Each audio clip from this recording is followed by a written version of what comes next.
जिस तरह आज देश में ईसाई मिशनरियों और मुस्लिम जिहादियों द्वारा भोले भाले वनवासियों और पथभ्रांत हिंदुओं को लोभ लालच में फंसाकर जबरन मतांतरण का कुचक्र बड़े पैमाने पर रचा जा रहा है, ठीक ऐसा ही परिदृश्य मध्य युग में भी था, जब देश में सत्तासीन मुगल आक्रांता देश की हिंदू जनता को डरा धमकाकर बरगलाकर जबरन इस्लाम कबूलने को बाध्य कर रहे थे।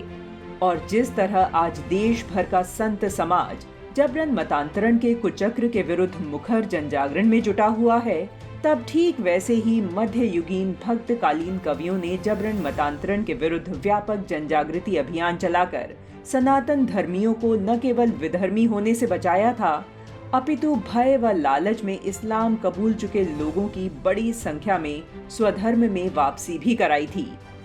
मध्य युग में इसका श्रेय जिन संतों को जाता है, उनमें से एक हैं भक्त शिरोमणि संत रविदास। काशी के मड़ुआडीह ग्राम में पिता संतोख दास और माता कर्मा देवी के घर 1398 की माघ पूर्णिमा को जन्मे संत रविदास की गणना देश में मतांतरण के खिलाफ अलख जगाने वाले भक्तिकालीन कवियों में प्रमुखता से होती है।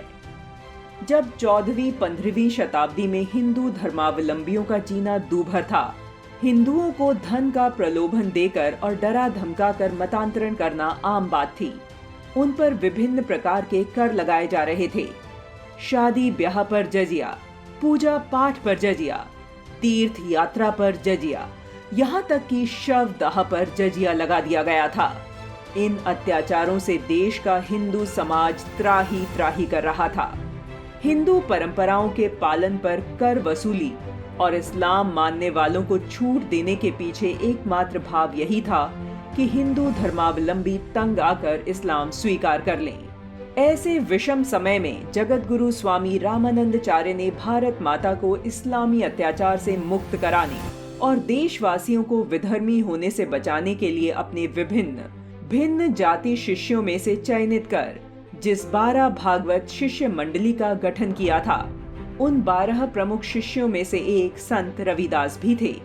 संत रविदास ने अपनी अनूठी रचना धर्मिता के आधार पर जिस समता मूलक समाज की परिकल्पना की, वह अपने आप में क्रांतिकारी है। वे सामाजिक समानता तथा समरसता के लिए सतत जनजागरण करते रहे।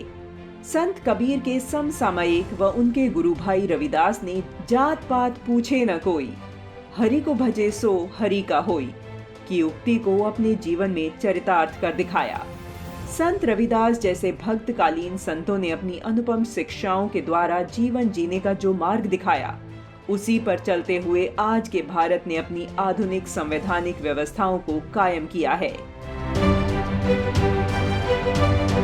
हमारी सामाजिक व्यवस्था मूलतः मध्यकालीन भक्ति आंदोलन से उपजे दया, प्रेम, करुणा, क्षमा, धैर्य, सौहार्द, समानता, विश्व बंधुत्व और सत्यशीलता जैसे चारित्रिक गुणों पर ही आधारित है।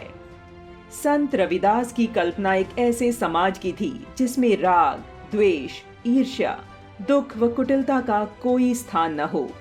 उन्होंने घृणा और सामाजिक प्रताड़ना के बीच टकराहट और भेदभाव मिटाकर प्रेम तथा एकता का संदेश दिया।